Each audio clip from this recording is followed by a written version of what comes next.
né? Eita. Então, quando chega para a gente um paciente, por exemplo, com alguma queixa de intolerância à lactose, nós temos que identificar e saber como que fazer esse manejo e também identificar se esse paciente realmente é um paciente que a gente pode dizer que tem intolerância à lactose ou não. Tá bom? Então, antes da gente pensar em como que é a forma de tratar, se vai usar um probiótico específico ou não, né? A gente tem que saber definir primeiro esse paciente, se esse paciente tem realmente uma deficiência de lactase, né? E provavelmente uma má absorção dessa lactose, ou se esse paciente tem alguma outra comorbidade que a gente vai tentar identificar mais para frente. Tá? Então, hoje nós vamos falar sobre algumas definições que esses pacientes têm, em relação à deficiência de lactase, vamos entender a fisiopatologia e o diagnóstico e aí falar sobre o tratamento. Tá? Então, é para ser uma conversa, para ser mais divertido, mais leve, tá? Então, qualquer dúvida que vocês tiverem, qualquer coisa que quiserem comentar ou pontuar, vocês podem mandar para a Renata pode me interromper a hora que for, que a gente vai conversando, tá bom? Então, para iniciar, eu vou... aqui não tá... Vamos começar, então, com um caso clínico, tá? Bem simplesinho, para ver se vocês estão afiados e sabem identificar se esse paciente tem intolerância à lactose ou não. Então, aqui nós temos a paciente JMF, de 22 anos, do sexo feminino, branca, solteira, natural de São Paulo. Essa paciente chegou para mim no consultório sem comorbidades prévias, então tinha algumas queixas, mas não tinha nenhuma doença associada a isso, tá? Então, ela chegou no consultório do GANEP após fazer a realização de um teste genético para avaliar se essa paciente ela tinha uma possível intolerância à lactose.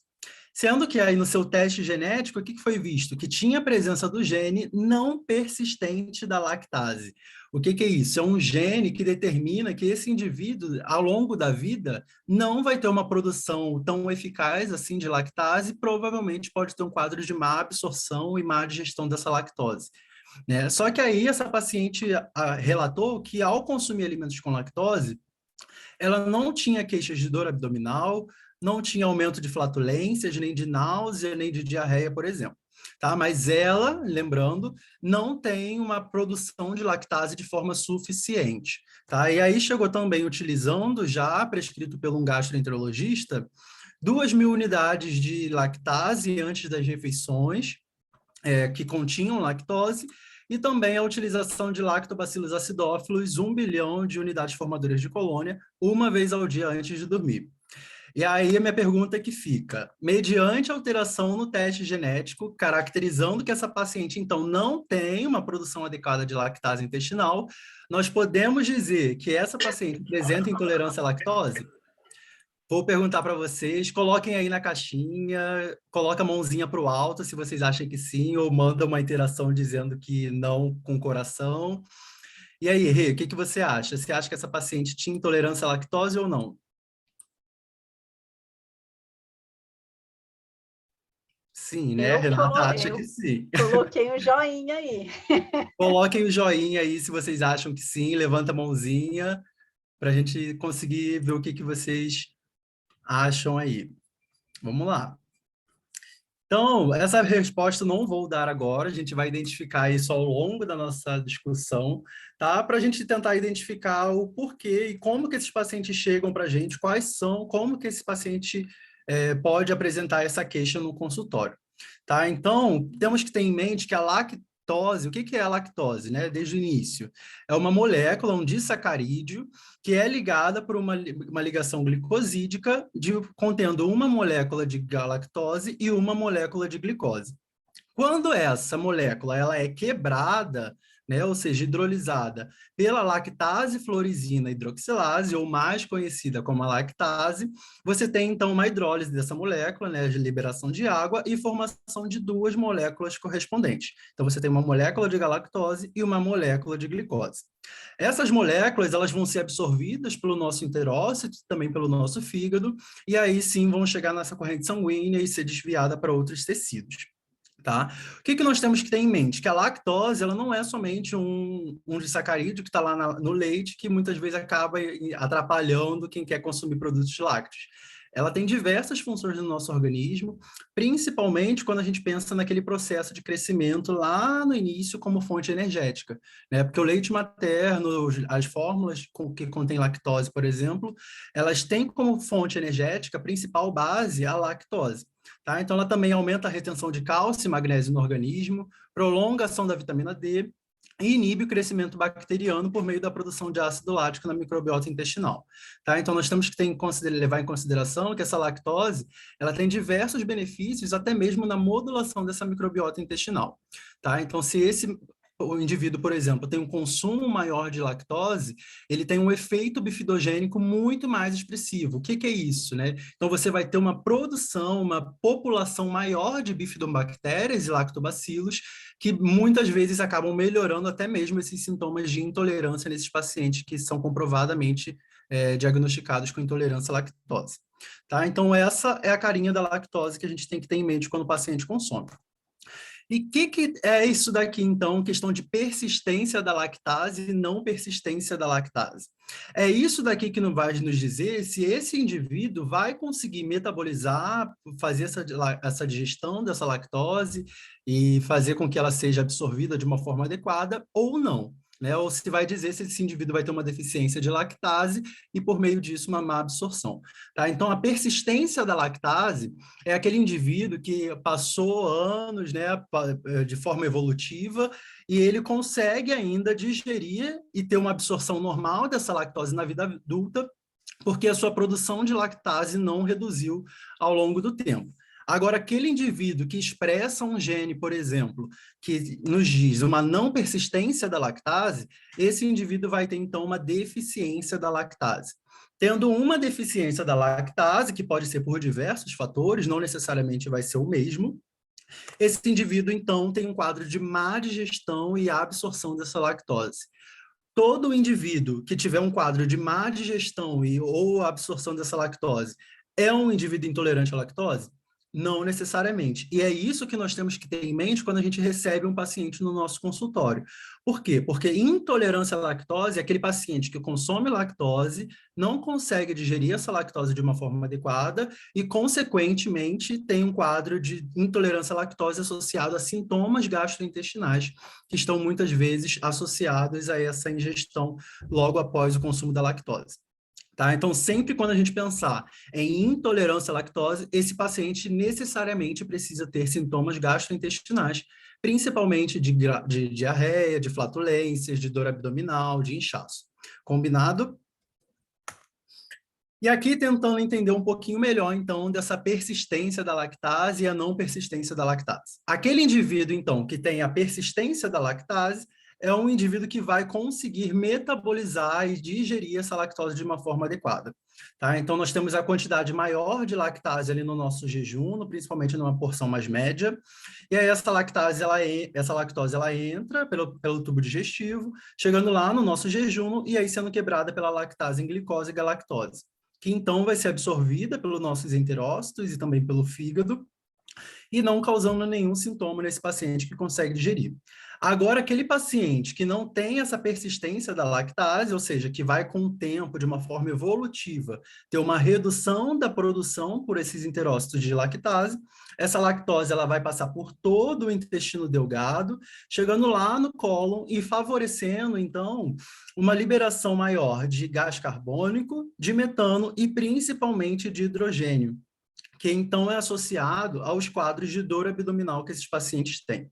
Tá? Então, tem também uma grande produção de ácidos graxos de cadeia curta, acetato, butirato e propionato, que são beneficamente moduláveis pela nossa microbiota intestinal, só que quando produzidos em excesso, esses ácidos graxos de cadeia curta acabam tendo algumas implicações nesses pacientes. Tá? E também nós temos que pensar que a lactose ela é uma molécula osmoticamente bem ativa, tá? E ela tem uma carga osmótica muito grande. Então, quando essa molécula ela chega no nosso intestino, no nosso cólon, por exemplo, com uma forma intacta, essa molécula ela começa a ter uma atração de água maior para tentar equilibrar essa osmolaridade, e em função disso, nosso cólon pode absorver 8 vezes mais uma quantidade de água, favorecendo um quadro de diarreia. Então, lembrando, sempre quando nós pensamos num paciente que tem intolerância à lactose, nós temos, então, a produção desses sintomas gastrointestinais, tá? Então, de definição, né? Então, como que pode surgir essa deficiência de lactase? Porque ela não surge de uma forma só, tá? Então, nós temos uma deficiência congênita, que é a atividade de lactase é ausente desde o nascimento. Então, esse indivíduo, essa criança que acaba nascendo, esse bebê, tem uma alteração, maioria das vezes por parte genética, nessa atividade de produção de lactase, e aí quando ele vai ser amamentado, ele começa a ter um quadro de diarreia osmótica, que cessa assim, assim que você para o processo de amamentação ou de oferta de leite que contenha lactose. Tá? Então, é uma resposta totalmente direcionada que você consegue obter. E aí é uma causa que você tem que excluir totalmente esse consumo de lactose da criança, porque ele não vai ter uma metabolização de forma adequada. Você tem uma deficiência de lactase do desenvolvimento, que é quando você tem um bebê prematuro. Por quê? Porque a lactase ela começa a ser desenvolvida aproximadamente a partir da 34ª da semana de gestação. Então, se você tem um bebê prematuro que nasce ali pela 27ª, pela 32ª semana de gestação, você acaba tendo um bebê que não passou por esse processo de maturação e produção de lactase de uma forma eficaz. Sendo que isso acontece de uma forma com desenvolvimento, tá? Então, não quer dizer que esse bebê prematuro ele vai ser sempre deficiente de lactase. Não, porque a lactase ela aumenta conforme o desenvolvimento, né? Então, chegando ali para a gente conseguir amamentar, e aí chegando ali em torno de 5 anos de idade, essa lactase ela começa a reduzir em todos os nossos indivíduos, tá? E isso é uma forma natural para também ter um desmame. Nós temos a deficiência primária, então um declínio geneticamente programado de lactase após o desmame, e é exatamente isso, né? Pensar que nem todos, nós não somos indivíduos que fomos programados para amamentar a vida inteira. Por mais que nós saibamos o quão eficaz os produtos lácteos e os leites e derivados são na nossa microbiota intestinal e na nossa saúde, por ser fonte de diversos componentes e nutrientes. Tá? Mas geneticamente nós estamos programados a ter uma deficiência de lactase. E isso é mais do que 90% até mesmo de uma população asiática, de uma população africana. Tá? Gerando ali em torno de que estima-se que mais ou menos 70% da população mundial tem essa deficiência de lactase. Mas nem todo indivíduo que tem deficiência de lactase é um indivíduo que tem intolerância à lactose. Tá? Então, é essa jogada que a gente tem que ter em mente. Porque por mais que seja um processo evolutivo, né? Então, ou seja, por mais que ao longo dos anos, chegando ali mais ou menos na segunda década de vida, grande parte dos indivíduos tem uma redução dessa produção de lactase, nem todos esses indivíduos se tornam intolerantes. Tá? E isso vai depender muito pelo ambiente que o indivíduo vive, né? Então, se ele tem um consumo ainda de produtos que tenham lactose, né? Então, aí se dá a importância de você sempre não estimular o indivíduo a não consumir produtos à base de leite, né? Ou que não tenham lactose, porque é um processo evolutivo, né? Então, conforme o tempo vai passando, nosso corpo, por adaptações genéticas, eles acabam diminuindo essa expressão e essa produção de lactase intestinal. E nós também temos uma deficiência secundária a alguma doença que acometa o trato gastrointestinal, que influencie nessa produção dessa lactase. Por quê? Vamos pensar, então, por exemplo, no indivíduo que tem doença celíaca, né? Então, quando o indivíduo tem uma doença celíaca e tem um consumo muito grande de glúten, nós temos lá as nossas vilosidades, e essas vilosidades elas começam a ficar achatadas. A enzima lactase, ela é a nossa primeira enzima ali nas nossas vilosidades. Então, quando você tem algum comprometimento inflamatório, seja uma doença inflamatória intestinal, seja uma doença celíaca, uma síndrome do intestino curto, a primeira enzima que vai se perder é a lactase.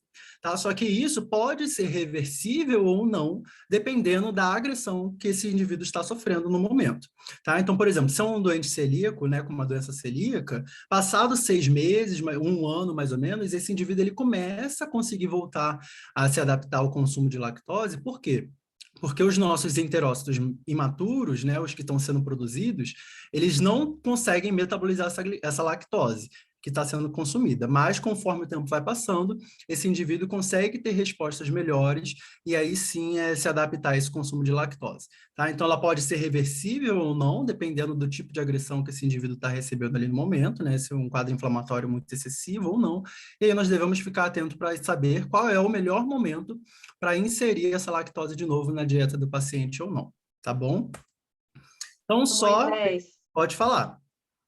só para falar aqui que realmente é complexo, né? Não é só uma simples deficiência à lactose. Então, a gente viu no seu Exatamente. quadro anterior ali 4 possibilidades, né, da deficiência. Então, acho que já levanta um alerta para a gente, porque o paciente que chega, né, no consultório, a gente tem que investigar qual é o tipo, né? Exatamente. Isso é muito importante. E também para pontuar para você que no momento que você fez a pergunta lá do caso clínico, todo mundo falou que não, viu? Todo mundo que participou. Para você estar Olha aí, aí, muito bom, vai ter muito que bom. defender ou não. Exatamente. Mas é porque isso acontece muito, Rê, porque na maioria das vezes a gente pensa muito, tipo, indivíduo com intolerância à lactose é aquele indivíduo que consumiu leite e vai ter diarreia, né? Mas não necessariamente é por esse caminho, né? Então, é uma das coisas que a gente acaba tendo que estudar um pouquinho a mais para se aprofundar e saber como fazer a terapia nutricional para esse paciente ter uma resposta clínica de forma efetiva no nosso consultório, né? Então, aí se dá a importância da gente investigar essas intolerâncias desses pacientes e saber como conduzir e fazer esse manejo na nossa prática, né? Porque vai influenciar totalmente, principalmente na qualidade de vida desse paciente, né? Porque o comer, ele é social. Então, quando você tem um indivíduo com alguma intolerância, com alguma alergia alimentar, ele tem uma influência muito grande nessa prática social, nesse dia a dia, né? Então, isso nos ajuda muito a manejar e a melhor conduzir esse paciente no nosso consultório. Mas, Exatamente, né? né? Tá assim, super de encontro. Pode continuar aí Que que bom. tá show. Que bom. Então, só recapitulando, né? Então, com outra fotinho para ficar mais didático.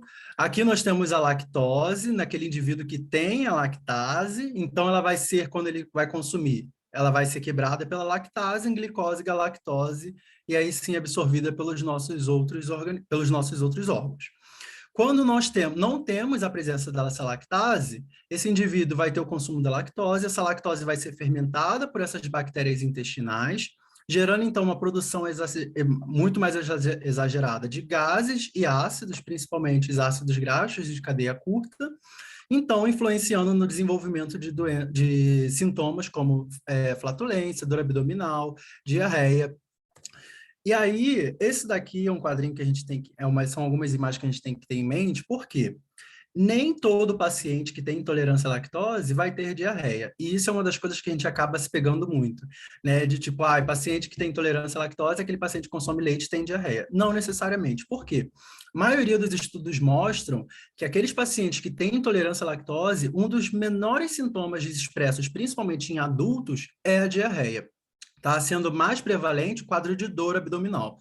Então, se esse paciente chega para você com quadro de dor abdominal, principalmente quando você tem um consumo de leites e derivados de uma forma em excesso, nós temos que, então, começar a ligar um sinal de alerta para identificar que esse paciente, então, pode ser, sim, um intolerante à lactose, e aí tentar e aí saber como fazer esse diagnóstico, tá? Sempre baseado em conjunto com uma equipe multiprofissional de preferência. Tá? Então, esses são alguns sintomas que podem ser expressos, né? Então, dor abdominal, que acaba sendo mais comum, aumento de flatulências, náuseas e diarreia.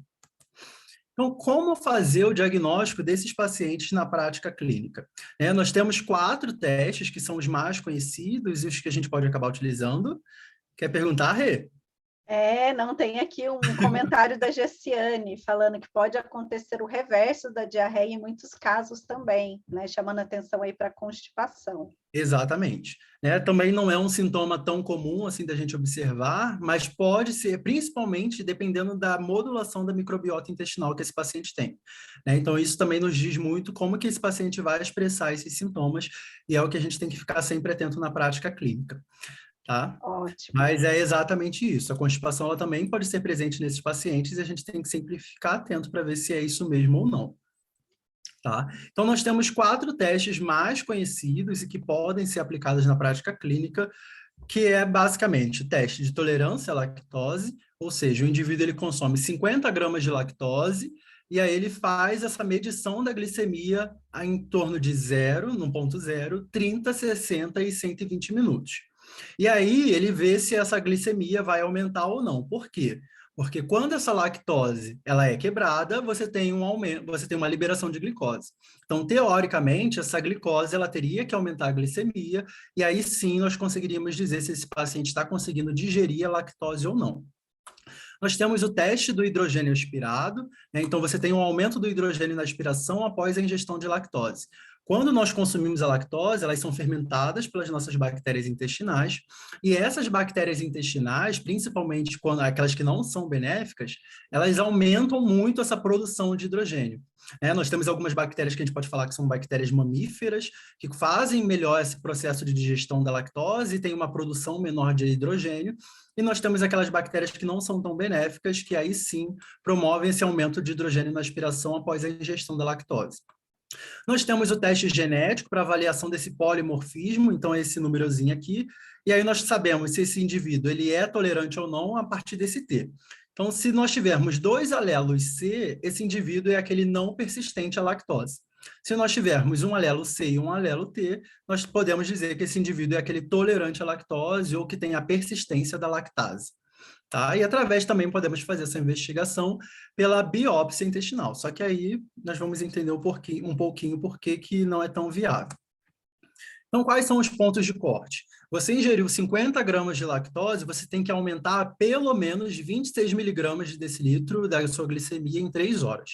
Se não aumentou, provavelmente esse indivíduo ele não está conseguindo digerir a lactose de uma forma adequada. E aí, provavelmente, é um indivíduo que pode ter um quadro de intolerância ou má absorção. Se esse teste de hidrogênio expirado não for maior do que 20 partes por milhões em 3 horas, você quer dizer, então, que esse indivíduo está tendo uma produção exagerada ou exacerbada de hidrogênio a partir dessas bactérias intestinais e, consequentemente, então, um quadro de má digestão. E aí, aqui nesse caso, como falamos anteriormente, a presença de 2 alelos C nos caracteriza que é um fenótipo do tipo não persistente, né? Aquela paciente nossa lá do caso clínico do início, né? Então, essa paciente chegou para a gente com esse fenótipo de não persistente, mas não tinha nenhum sintoma gastrointestinal. Só que é aquela paciente que pode ter um quadro de má absorção, expressando ou não esses sintomas. E a atividade intestinal da lactase, ela tem que variar entre esse 17 a 20 UIs por grama, a partir do momento em que você faz a biópsia e conta quantas células tem ali nesse momento. Esses testes, né, eles podem ter falso positivo e falso negativo, e nós temos que saber identificar para fazer o manejo desse paciente e indicar qual é o melhor teste para ele na prática clínica. Tá? Então, o falso positivo, por exemplo, nós temos aquele paciente com trânsito intestinal muito acelerado. Se você tem um trânsito intestinal muito acelerado, essa lactose ela não tem tempo suficiente de ser digerida, e aí sim gerar esse aumento da glicemia.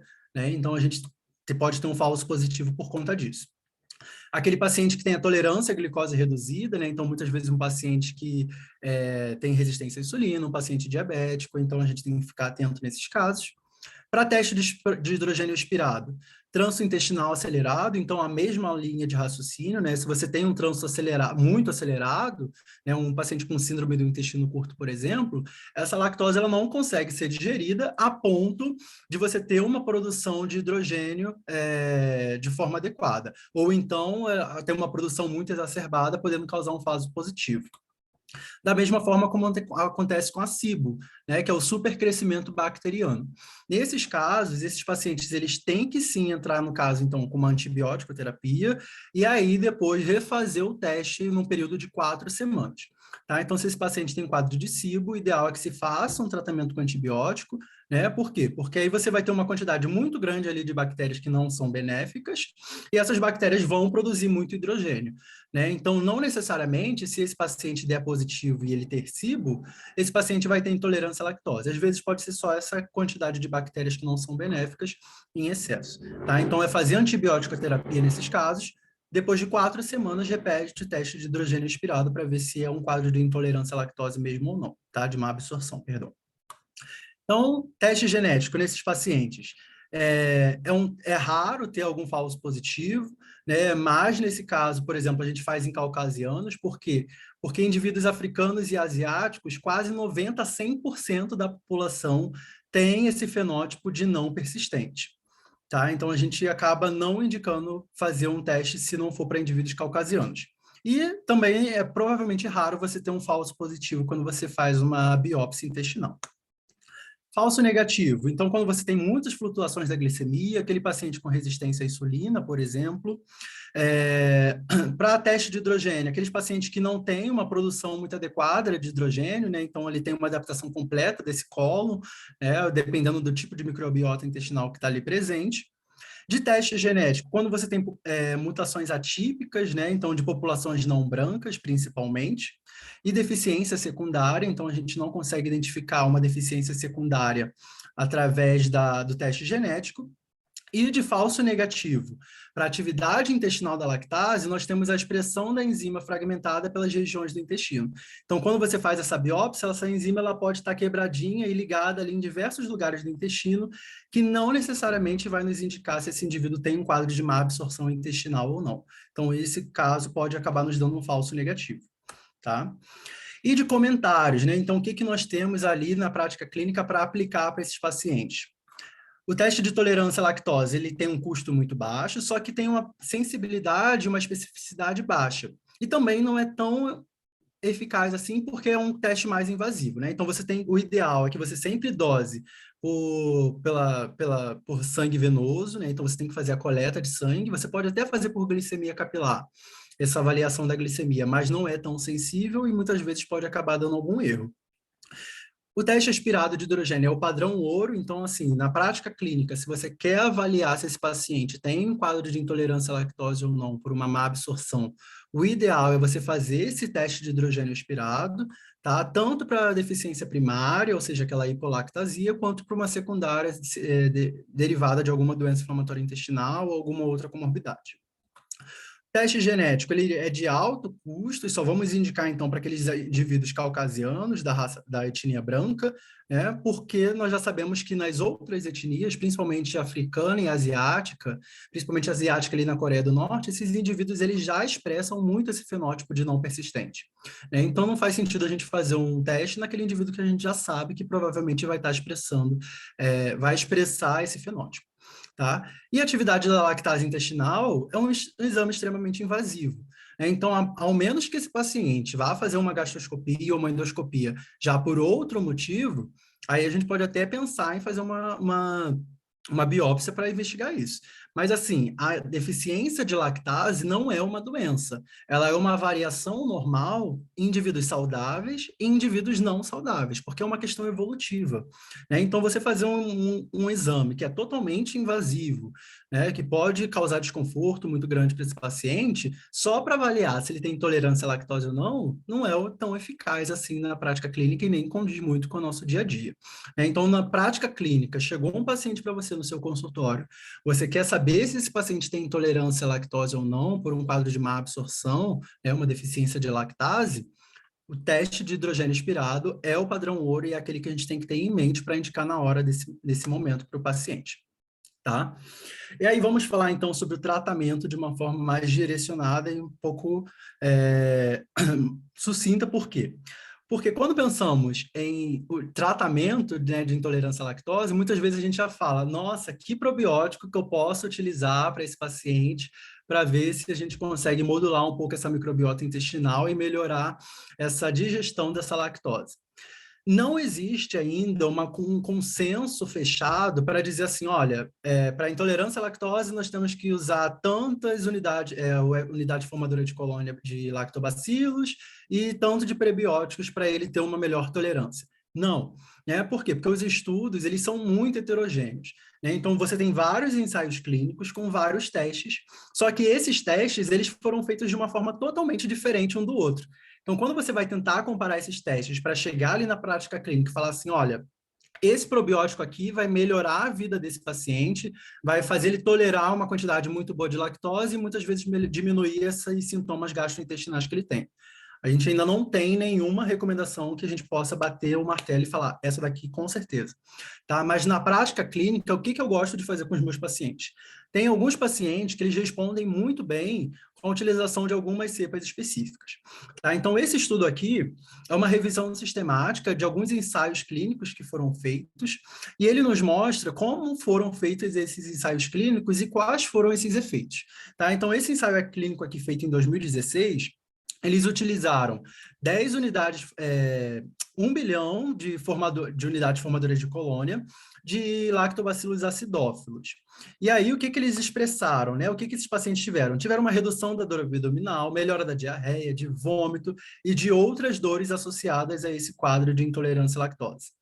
E outro que nos chama a atenção, que foi um estudo que foi feito em 2013, segundo essa revisão sistemática, mas esse estudo aqui foi repetido recentemente, e ele nos mostra que a administração de GOS, né, de galacto-oligosacarídeos, melhora muito a composição da nossa microbiota intestinal. Por quê?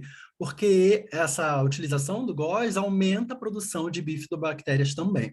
Tá? Então, quando você tem um aumento dessa produção de bifidobactérias, você tem uma associação inversamente proporcional. Tá? Então, quanto maior é a quantidade de bifidobactérias que esse paciente tem predominante na sua microbiota intestinal, menor vai ser o quadro de dor abdominal ou algum outro sintoma gastrointestinal que esse paciente vai ter. Tá? Então, o que eu gosto muito de fazer na minha prática clínica, que acaba dando certo. Tá? Então, é a suplementação desses pacientes tanto com lactobacillus acidófilos, e aí acaba utilizando ali em torno de 10 unidades, de 1 bilhão de unidades formadoras de colônia, e 5 gramas de GOS de prebióticos para esses pacientes. Tá? Não trouxe nenhuma marca aqui por questões de conflito de interesse, mas são algumas formas que a gente pode fazer para suplementar esses pacientes. E assim, isso funciona com alguns pacientes, nem todos os pacientes vão ter a mesma resposta, tá? Então pode ser que o paciente não tenha resposta com acidófilos, mas tenha resposta, por exemplo, com lactobacillus reuteri, que é bem utilizado também para esses pacientes e que pode ter uma influência. Então, não tem uma resposta determinada e fechada para a gente dizer qual é a melhor forma de suplementar os probióticos nesses pacientes. Mas a gente sabe que, a partir de alguns estudos, esses pacientes podem ter uma melhora expressiva ou não dos sintomas gastrointestinais. Tá? Temos que fazer o tratamento nutricional, né? Então, mesmo Moisés. Pode falar. Só te interromper um pouquinho, que a Sabrina Sem colocou problema. aqui, eu acho que ela quis dizer o FOS. Se o FOS, ele pode substituir o GOS.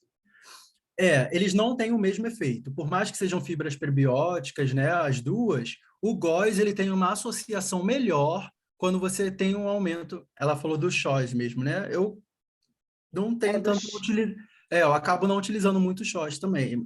Eu acho que é mais Mas assim, no geral, esse paciente ele não tem tanta sensibilidade, né? Os estudos eles não mostram tanta sensibilidade quando a gente suplementa o FOS, por exemplo, ou esse shot.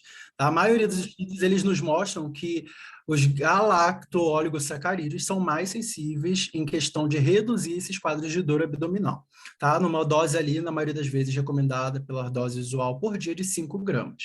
Tá? Só que a maioria dos estudos acabam colocando uma dose muito mais alta e a gente tem que avaliar isso de acordo com o nosso paciente. Isso, Sabrina, eu que peço desculpa, eu que falei FOS, viu? É CHOS mesmo. E depois a Karina perguntou se deve suplementar ao mesmo tempo e por quanto tempo. E a Jaqueline só comentou que geralmente ela tem bons resultados com acidófilos. Eu também tenho ótimos resultados com acidófilos. Eu acho que na prática clínica acaba sendo mais utilizado mesmo. Por quanto tempo? Isso aí vai depender mais ou menos de cada paciente. Mas eu deixo isso aí a longo prazo, não me preocupo muito com o tempo, não, tá? Então, se o paciente está tolerando, eu boto ali aquela recomendação de 1 dose por dia e vou mantendo essa quantidade ali por um tempo prolongado, tá? Tudo bem, a maioria dos estudos, eles mostram uma suplementação em torno de 8 a 12 semanas, mas esses pacientes, eles têm uma modulação intestinal bem interessante quando a gente acaba suplementando por mais tempo. Então, não tem nenhuma contraindicação para você manter esse uso do probiótico por um tempo maior nesses indivíduos. Tá bom? Espero que tenha respondido. Então, dando continuidade, mesmo os indivíduos com intolerância à lactose, nós temos que ter um consumo mínimo de lactose, pensando numa modulação da microbiota intestinal. tá? Onde o nosso gene, né, que determina, né, se esse paciente vai ter um quadro de persistência ou não persistência da lactase, é onde tem a maior interação com a nossa microbiota intestinal, né? Então, nossa microbiota intestinal ela está diretamente relacionada com a localização desse gene. Então, quando você tem um consumo de produtos que contenham lactose, já se sabe que essa lactose também promove um efeito bifidogênico da mesma forma que a gente falou lá no início da aula, né? Então, assim, fazer uma restrição, uma exclusão completa dessa lactose nesses indivíduos não é recomendado justamente por causa disso. Tá? Então, nós temos que ficar atento como que vai ser o consumo desse indivíduo. Tá? O ideal, e a maioria dos estudos mostram, que esses indivíduos eles toleram até 24 gramas de lactose por dia, se for fracionada ao longo do dia inteiro ou também adicionada junto com outros alimentos. Tá? Então, por exemplo, o ideal é que esse indivíduo consuma sempre um lácteo, por exemplo, vai consumir o iogurte, coloca alguma fonte de fibra, né? Porque quando você retarda esse trânsito intestinal junto com outro alimento, né? Então uma fibra, por exemplo, você tem uma lentificação da chegada dessa lactose lá no intestino, e aí você pode melhorar, então, esse quadro de sensibilidade do paciente. Tá? Então, o ideal é que esse paciente não exclua a lactose, e a gente sempre tem que fazer a modulação e a oferta dessa lactose dividida ao longo dos dias. Se é aquele paciente que, mesmo em doses muito pequenas, né, de lactose, não tolera de jeito nenhum, tem uma exacerbação desses sintomas gastrointestinais, aí é um sinal de alerta para a gente começar a investigar outras causas que podem influenciar. Então, principalmente a síndrome do intestino irritável, né? Então, começar a pensar se esse paciente tem alguma intolerância a outros tipos de disacarídeos que são fermentáveis, né? Então, tentar fazer uma modulação por aquela dieta de exclusão de FODMAPs, né? Que aí pode ser uma discussão para outro webinar, quem sabe, tá? Mas pensar se esse indivíduo não tolera nem essa quantidade de 12 gramas, a gente já tem que ficar atento para ver se esse indivíduo tem, por exemplo, alguma outra síndrome associada de problema absortivo ou não. Tá? Então, sempre pensar na quantidade que a gente vai ofertar de uma vez para o paciente, sendo sempre inferior a 12 gramas por dia ou até 24 gramas porcionado ao longo do dia inteiro. Tá? E, para finalizar a parte de tratamento, nós temos a utilização das enzimas, né? Então, da lactase. Sabe-se que hoje em dia, 6.000 unidades de lactase exógena, elas são eficientes para melhorar a tolerância de mais ou menos 20 gramas de lactose. Então, se você tem aquele paciente que vai consumir um produto lácteo com uma quantidade muito concentrada, o ideal é que ele consuma sempre, pelo menos nessa faixa, e aí vai variar de acordo com cada marca, né? Então, esse produto aqui tem 9.000, esse daqui tem 5.000, esse daqui tem 3.000, então a gente vai identificar de acordo com a quantidade que o paciente vai consumir e a quantidade que ele vai precisar utilizar para cobrir essa quantidade de lactose que ele vai consumir, tá? E aí agora, para finalizar, então, para a gente terminar a nossa apresentação, vou botar aqui nossa pergunta de novo para você ver se vocês agora já conseguem determinar. Então, essa paciente, mesmo sem Moisés, sintomas, pode falar.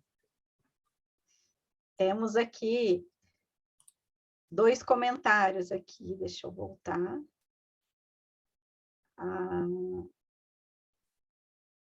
A Sabrina, falando se a exclusão pode favorecer a diminuição da atividade da lactase. Tá. E depois a Alexa, falando, podemos seguir o mesmo tratamento para intolerantes quanto a quem tem somente má absorção? Tá. Eu vou responder primeiro a da Alexia, então. A da Alexia, quando o paciente não tem, por exemplo, o paciente fez lá um teste genético, viu que ele tem um quadro de má absorção. Se esse paciente não tem sintomas, a gente não faz tratamento. A gente só trata aquele paciente que tem intolerância à lactose, ou seja, aquele paciente que tem sintomas gastrointestinais. Se esse paciente tem má absorção, mas não tem nenhuma expressão de sintomas, a gente não tem necessidade de tratar esse paciente. Por quê? Porque ele tolera a lactose, mesmo não tendo um quadro de absorção adequada. Tá? Então, não tem necessidade da gente fazer um tratamento.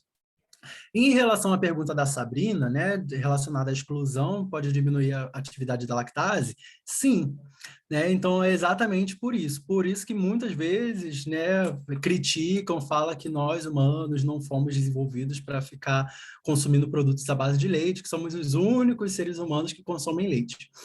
Por quê? Porque naturalmente né, de evolução, essa lactase ela diminui para facilitar o processo de desmame. Tá? Então, quando você não tem um consumo determinado ali, rotineiro, né, irregular de lactose no seu dia a dia, essa produção de lactase ela pode sim ser reduzida justamente pensando nessa lógica de desmame. Tá? E isso não é uma doença, é uma variação genética que acomete mais de 70% da população mundial, né, pensando exatamente nessa questão de desmame. Tem alguma outra pergunta, Rê? Ou posso... Tem, da Nívia aqui, como realizar a reintrodução da lactose em pacientes com doença celíaca ou síndrome do intestino irritável? Tá. Para pacientes com doença celíaca, a gente espera geralmente ali em torno de 6 a 1 ano para a gente voltar a essa reintrodução de lactose. Tá? E aí a gente pode voltar a reintroduzir sempre nessa dosagem aqui mais baixa, como a gente sabe que esse indivíduo tolera. Né? Então, se esse paciente tolera o ideal, no mínimo, ali em torno de 12 gramas de lactose, a gente divide essa lactose ao longo do dia inteiro para ver se esse paciente vai ter uma tolerância ou não. Esse paciente tendo uma tolerância, a gente vai aumentando essa lactose de uma forma gradativa, né, até que ele chegue ali num limiar que ele tolere, que não tenha nenhum sintoma ou alguma outra exacerbação de quadro evidenciada. Tá? E em relação à síndrome do intestino irritável, a gente sempre tem que identificar qual é o disacarídeo que esse indivíduo tem maior sensibilidade. Então, se no momento em que esse indivíduo, você fez lá a dieta de exclusão de FODMAPs, né, em torno ali de mais ou menos umas 8 semanas, né, no máximo 2 meses, a gente vai reintroduzir todos esses alimentos por grupo para identificar qual é aquele alimento que tem uma maior influência nos sintomas gastrointestinais. Se quando você reintroduzir os produtos lácteos, esse indivíduo não tiver nenhuma intolerância, né, não tiver nenhum quadro de dor abdominal, de diarreia, de náuseas, aí a gente já pode começar a introduzir de novo, pensando sempre nessa quantidade de 12 gramas, para ser mais seguro. Se quando você introduzir esse indivíduo não tolerar de jeito nenhum, tiver uma sensibilidade muito grande, aí nesses casos a gente troca por produtos que não tenham lactose mesmo, e aí não tem muito o que fazer. Tá? Então, investir nas bebidas vegetais, que hoje em dia são enriquecidas e tem uma quantidade muito boa de nutrientes, né? Então são fortificadas, tem uma quantidade grande de cálcio e vitamina D, e pode ser mais vantajoso para esses pacientes, então, com síndrome do intestino irritável, que tem uma sensibilidade maior à lactose, por exemplo. A Viviane fez uma pergunta, acho que complementa um pouco o que você falou agora, Moisés. Se existem níveis de intolerância à lactose, por exemplo, o paciente sente desconforto com leite, mas com derivados não. Existem níveis, sim, né? Então, todo paciente ele vai ter um grau de sensibilidade. Vai ter aquele paciente que vai ser mais sensível e vai ter aquele paciente que consegue tolerar uma quantidade maior. O que acontece muito com o leite, né, que muitas vezes o indivíduo fala assim, não tolero leite, mas tolero consumir um queijo. É essa lógica aqui, ó. É pensar nesse quadrinho aqui. Então, a quantidade em 250 ml mais ou menos de leite, nós temos 15 gramas de lactose. Uma quantidade muito grande quando a gente vai comparar, por exemplo, com um queijo que tem 0,9. Né? Então, assim, é pensar que essa quantidade de lactose ela vai ser muito maior e mais predominante no leite, porque você tem uma quantidade maior de açúcares ali dentro, do que num queijo, por exemplo, que você tem uma quantidade maior de gordura. Né? Então, vai ter sim esses níveis de intolerância à lactose, só que aí a gente sempre faz essa modulação de acordo com o alimento que esse paciente vai consumir. Tá, e a última que pergunta, para você ir lá para o caso clínico, né?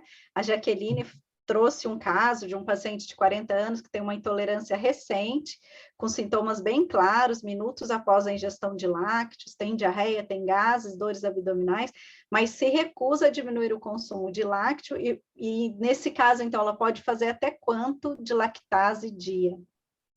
Aí vai depender muito do consumo do paciente. Né? O ideal é que esse paciente ele consuma essa lactase ali em torno de 5 a 30 minutos antes da refeição. Tá? E aí vai depender muito do rótulo também. Né? Então, se esse paciente vai consumir a gente vai calcular o plano alimentar desse indivíduo, né? E aí, se eu calculei o plano alimentar para ele, eu sei que, por exemplo, num café da manhã, eu vou ofertar para ele 15 gramas de lactose, eu sei que 6.000 unidades vão ser suficientes para cobrir mais ou menos 20 gramas. Então, se eu administrar 6.000 unidades, esse paciente pode não ter nenhum sintoma exacerbado. Agora, se esse paciente, se a gente prescreve 6.000 e esse paciente consome 30, 40 gramas de lactose numa refeição só, aí é óbvio que não vai ser tão necessário, tá? Então, é avaliar de acordo com a quantidade de lactose que eu vou prescrever na refeição e se essa lactase que eu vou prescrever vai ser suficiente para cobrir ou não, tá? Mas, no geral, a gente vê muito pela bula também, né? E isso é uma das coisas que a gente também pode fazer junto com o gastroenterologista para a gente ter um manejo melhor. Tá? Então, são essas algumas coisas que a gente pode acabar pensando. Ótimo, Moisés, pode continuar. É isso mesmo, né? Como a gente sempre fala em nutrição, na prática clínica, cada paciente é um paciente, né? A gente tem que ver cada Exatamente. caso e as condutas mudam para cada um, né? Não existe uma receita de Exatamente. bolo, né? Exatamente. Ótimo, então vamos lá. E aí, para finalizar, então, o nosso caso clínico, como vocês já tinham respondido, essa paciente, ela não tinha, então, um quadro de intolerância à lactose. Por quê? Porque ela não tinha nenhum quadro, um sintoma clínico, né? Então, ela não tinha um quadro de dor abdominal, nem diarreia, mas no teste genético que ela fez, apareceu lá não persistência da lactase, tá? Então, o que que poderia ser feito para essa paciente, né? Se caso ela tivesse intolerância à lactose? A prescrição de lactase antes das refeições, dependendo se ela fosse consumir até 20 gramas de lactose, então resolveria ali 6.000 UIs por dia, e a prescrição de lactobacillus acidófilos, 1 bilhão de unidades formadoras de colônia. Então, essa foi a apresentação. Espero que vocês tenham gostado. Se tiver mais alguma dúvida, pode perguntar, Rê. Excelente, Moisés. Eu acho que é o que a gente deixou, né, de mensagem aqui para falar de cada paciente, cuidar de paciente. Quem tiver alguma dúvida também, eu acho que pode aproveitar, né, para abrir aí o microfone. Então, para vocês que chegaram agora ou chegaram no meio aí da transmissão, estamos falando sobre a intolerância à lactose, né, com o nosso tutor nutricionista especialista em gastroenterologia, o Moisés Pinheiro. E se você, né, entendeu a importância de atualizar nesse tema e quer proporcionar ao seu paciente uma orientação mais assertiva, no dia 21 de julho, aqui no Ganep Educação, nós teremos o lançamento de um curso exclusivo, que é abordagem nutricional no tratamento. Eu vou abrir aqui para vocês me falam se já estão vendo minha tela. Já está vendo, Moisés? Está conseguindo Sim, ver? estou vendo. Então, esse curso aqui, abordagem nutricional no tratamento das intolerâncias, nós temos professores muito gabaritados, vou mostrar aqui para vocês, aqui os créditos. Então, a gente tem, né, o doutor Ricardo Barbucci, que é médico, o doutor Dan Weitzberg, a doutora Maria de Lourdes, o doutor Bruno Barreto, que é um pediatra, vai falar bastante dessa dúvida que a gente tem entre alergia e intolerância, né? A doutora Maria Isabel Lamounier de Vasconcelos, que é nutricionista, a Natasha Machado, Daniele Fontes, e com a tutoria aí do Moisés, que vai auxiliar nas discussões de casos aqui Com também, né, Moisés? certeza. Vai ser um Então, a gente prazer, tem um pessoal. Se time de inscrevam. peso para vocês terem uma ideia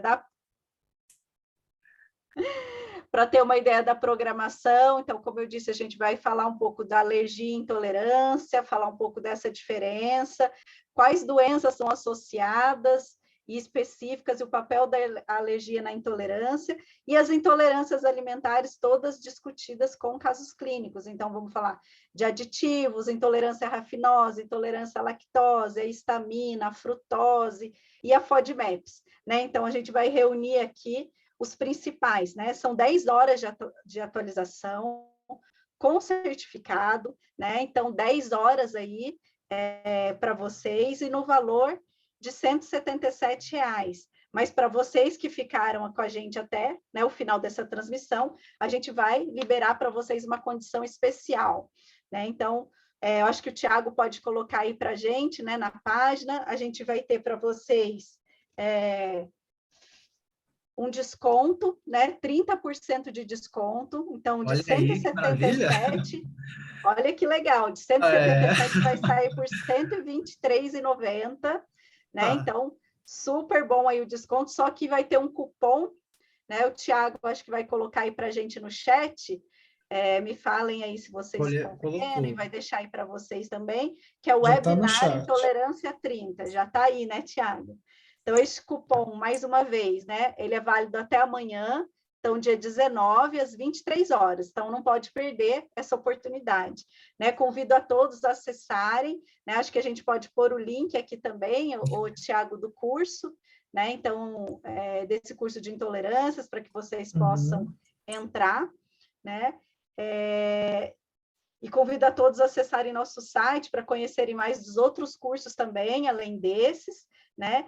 E, em nome do GANEP Educação, agradeço aqui a presença de todos, em especial do Moisés, pela brilhante aula, acho que tirou bastante dúvida de todo mundo, né? E eu acho que o principal dessa aula, né, Moisés, a gente tem que lembrar daquelas 4 tipos de intolerância, né? Para pensar que nunca o paciente vai ter, né, uma queixa só, então a gente tem que validar, avaliar mais detalhadamente para pensar no tratamento. Então, identificar se vocês esses quiserem... pacientes no nosso consultório não é uma coisa fácil, né? E saber para onde direcionar o tratamento é mais difícil ainda.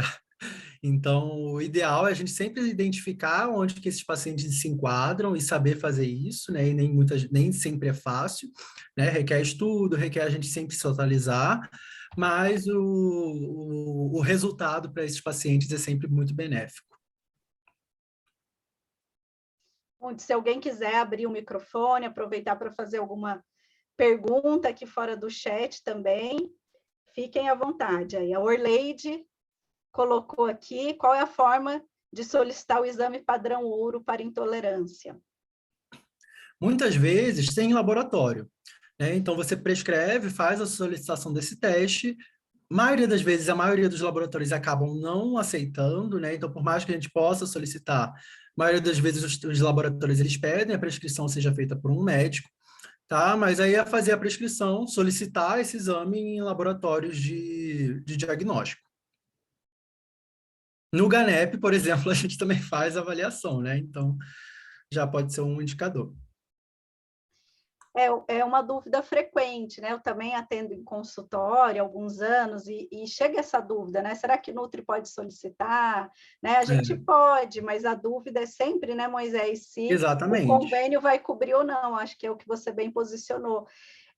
Então, assim, às vezes você trabalha numa equipe multi, aí você tem a facilidade ali de ter um médico que possa assinar essa prescrição, né? Exatamente. Ou ter o cuidado de ligar no convênio para o paciente não chegar lá e falar, não vai cobrir, tem que ser particular, né? Pois é, porque é uma Então... das coisas que podem acontecer, né? Exatamente, ainda mais... Opa, a Rê tá aí ainda? Tô. Ah, tá, que saiu a tela aqui da minha frente. Ainda mais porque, assim, até mesmo um exame de sangue, a maioria dos laboratórios se recusam a aceitar pedido de nutricionista.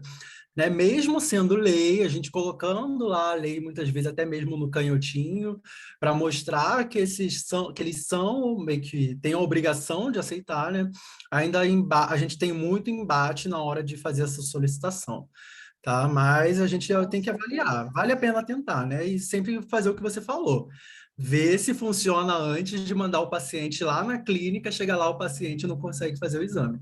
Né? Então é sempre bom se consegue a Jamile até colocou aqui, viu, Moisés, que sempre orienta o paciente que o convênio provavelmente não vai cobrir, que é uma realidade. Essa né? é a nossa vida, né? Infelizmente. E a Gessiane também pergunta aqui, Moisés, se é necessário sempre introduzir os prebióticos. Não necessariamente. Assim, é uma das formas que a gente faz para tentar ver se esse probiótico tem uma tolerância, se esse paciente acaba tendo uma tolerância melhor. Tá? Por quê? Porque quando você tem a utilização dos probióticos, principalmente de lactobacilos e bifidobactérias, você tem uma metabolização dessa lactose de uma forma mais eficaz. Tá? Então, você não vai suplementar probiótico e vai ter uma produção de lactase. Não, mas a nossa microbiota intestinal, né, quando você faz uma modulação dessa microbiota de uma forma benéfica, você consegue ter uma expressão e uma tolerância maior desse probiótico, dessa lactose que ele consome. Tá? Então, não necessariamente você precisa prescrever um probiótico para todos os pacientes que têm intolerância, mas pode ser uma das formas desse paciente acabar tolerando uma quantidade maior de lactose que ele acaba não conseguindo no dia a dia. Ah, legal. E uma dúvida que eu acho que não apareceu aqui, ô Moisés, que eu acho que vale a pena a gente comentar, é sobre medicações, né? Medicações que Uhum. contenham lactose. Se a gente deve observar isso também, né, quando a gente está Uhum. fazendo o tratamento do paciente. Tá. É assim, a maioria das recomendações, né, então de diretrizes, de maioria dos estudos, eles nos falam que quando você tem um comprimido, por exemplo, que tem alguma quantidade de lactose, essa quantidade, por mais que seja aquele paciente super sensível, não vai ser capaz de favorecer ou de expressar um quadro de intolerância. Tá? Então, não tem a necessidade de você fazer a exclusão desse medicamento ou pedir a troca desse medicamento só porque ele tem traços de lactose. Mesmo naqueles pacientes com doença inflamatória intestinal, por exemplo. Tá? Então, a lactose nos medicamentos ela é uma quantidade muito mínima que não é capaz de expressar ou de favorecer um quadro de sintoma gastrointestinal nesses pacientes. Legal, Moisés. Nossa, muito bom. A Orleide fez mais uma pergunta aqui: se a intolerância provoca flatulência, GOS não aumenta ainda mais a possibilidade da flatulência? Essa é uma dos questionamentos que acabam ficando, né? Por quê? Porque é uma fibra prebiótica que vai favorecer também o crescimento. Só que é exatamente isso. Por quê? Quando você suplementa o GOS, você favorece o crescimento das bifidobactérias. E essas bifidobactérias, elas não são produtoras de hidrogênio, né? Então, esse é o ponto. Quando você suplementa esse GOS, né, essa fibra prebiótica, e você tem um aumento dessas bifidobactérias, essas bifidobactérias elas não vão produzir uma quantidade maior de hidrogênio, então não vai acarretar num quadro maior de dor abdominal ou de flatulência a mais, entendeu? Então, não necessariamente esse paciente vai ter uma piora dos quadros de dor abdominal e flatulência pela utilização do GOS. A Sabrina perguntou aqui também quais possíveis consequências do excesso de ácidos graxos de cadeia curta. Que é aquela fotinho, né? Então, se a gente lembrar do intestino lá produzindo uma quantidade muito grande de ácidos graxos de cadeia curta, principal componente é a atração de água para esse cólon, né? Então você tem esse cólon, ele não consegue reabsorver todos esses ácidos graxos de cadeia curta, e um mecanismo de fazer a expulsão, né, a eliminação, é através das fezes. Então vai se ter uma atração maior dessa água para o lumen intestinal, fazendo com que esse paciente muitas vezes acabe tendo um quadro de diarreia. Né? Então essa pode ser uma das consequências da alta produção de ácidos graxos de cadeia curta. Excelente. Aqui perguntaram aqui para nós se vai ser gravado, né? Foi gravado, tá? Esse webinar. Depois a Sula já até respondeu aqui para vocês, vai ficar no YouTube e a gente vai divulgar, né? Que vai liberar aí para vocês. Tá bom? Eu acho que é isso. Muito obrigada mais uma vez, Moisés. Muito obrigada a Imagina, todos eu que pela agradeço. Foi um prazer. participação. Eu acho que foi uma noite muito rica e em breve teremos novos por aí, Que né? bom. E nós esperamos todos no curso de intolerâncias, né? Com Para certeza, eu estou discutir esperando ver todo outras mundo lá para eu intolerâncias fazer a lá. tutoria desse pessoal aí. Vamos lá, gente. Então, tá bom, Obrigado, Rei, pessoal. pelo Boa convite. noite. Foi um prazer. Boa noite, Isso. pessoal. E não esqueçam aí, hein, ó, webinar Intolerância 30. Ah, não respondi sobre o certificado, né? Nessas aulas que a gente faz de lançamento, a gente não faz com certificado, tá bom? Então, nessa apresentação de hoje não tem o certificado. Um abraço, pessoal, boa noite. Abraço, boa noite.